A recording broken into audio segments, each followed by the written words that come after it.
Ingestion of poison hemlock, Conium maculatum. Yo, what's up? It's someone that's no one, and welcome back to today's report. This report is coming from Barry S. Frank, William B. Michelson, Kip E. Panter, and Dale R. Gardner, where they have a case report of a 4-year-old who ingested hemlock, along with dextrose solution, Nalorphine, and activated charcoal. And here's the full report details. Alright, so here we are with a report on hemlock. This is a very poisonous plant that doesn't really get talked about a whole lot as a substance. This plant can kill you if consumed enough, but we've had plenty of others we covered that have been just as dangerous, such as datura, belladonna, and much more. For whatever reason though, hemlock hasn't received the same attention. In fact, there's pretty much no reports on it. Which, who knows, maybe the poison warning actually worked for this, as this plant can be tracked as poisonous all the way back to ancient Greece. And there are expected effects with intoxication, which a handful of alkaloids are at play, and the pharmacology is much different than your average deliriant or anticholinergic, but it is still pretty defining of how a poison may act on the body. We'll break down hemlock more in a future video. Today we have a case study of a dad who accidentally fed his 4-year-old son hemlock because he mistook it for carrots. They are part of the carrot family, so that's how that happened. There are some other substances he gets treated with, which I do plan to cover these also in a future video. But for now, here we'll get an idea of what hemlock can do when ingested. I'm sure you'll enjoy this, so without further ado, let's dive right into this.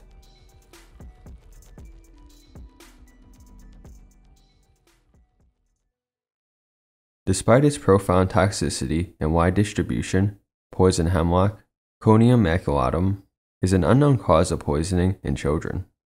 We report a case of poison hemlock ingestion. Report of a case. The patient, a healthy 4-year-old boy, and his father ingested the green tops of wild carrots growing in their backyard at about 3 p.m. on the day of admission. Within 30 minutes, the child became sleepy and took a nap. This was unusual for him. 2 hours later, his father could not wake him up, and the patient had vomited green material in his bed. He was immediately taken to an emergency department. The child had no history of trauma, seizures, or fever. His father remained asymptomatic. On physical examination, the patient's pulse rate was 100 beats per minute, and the respiratory rate was 26 per minute. His pupils were small and reactive, and the gaze was disconjugate. His neck was supple. The lungs, heart, and abdomen were unremarkable. There were no signs of trauma.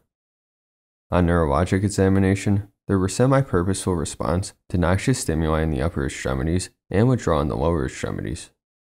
A complete blood count, electrolytes, blood urea nitrogen concentration, serum creatinine level, glucose level, prethrombin, and partial thromboplastin times, and arterial blood gas values were within normal limits. A toxicology screen was negative. Radiographs of the chest and abdomen were normal.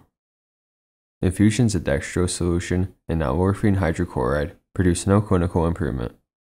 The patient's stomach was lavaged, and he was given activated charcoal.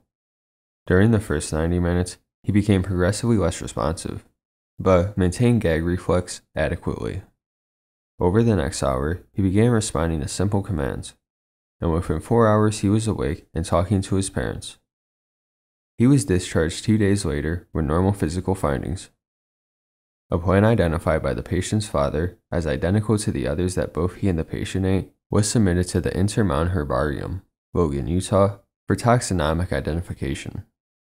Analysis by gas chromatography and mass spectrometry confirmed the presence of piperidine alkaloids characteristic of poison hemlock.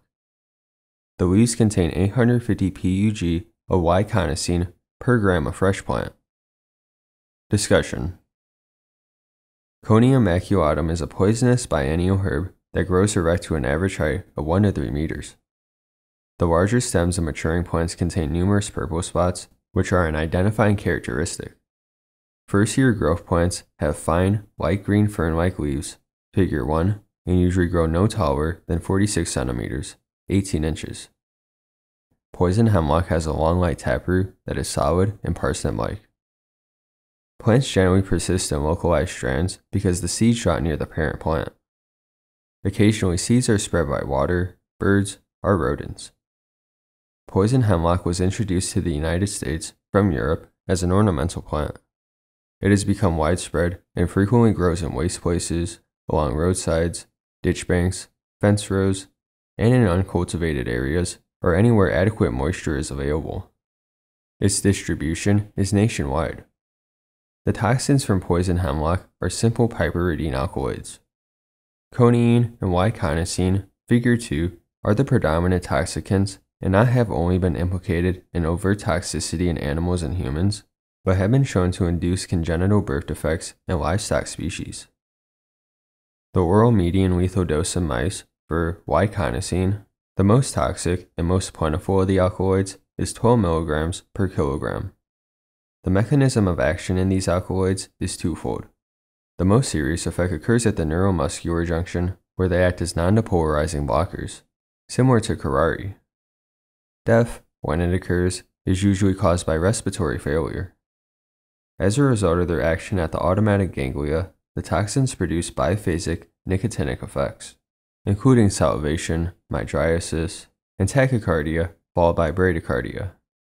Less commonly, rhabdomyolysis and acute tubular necrosis have occurred.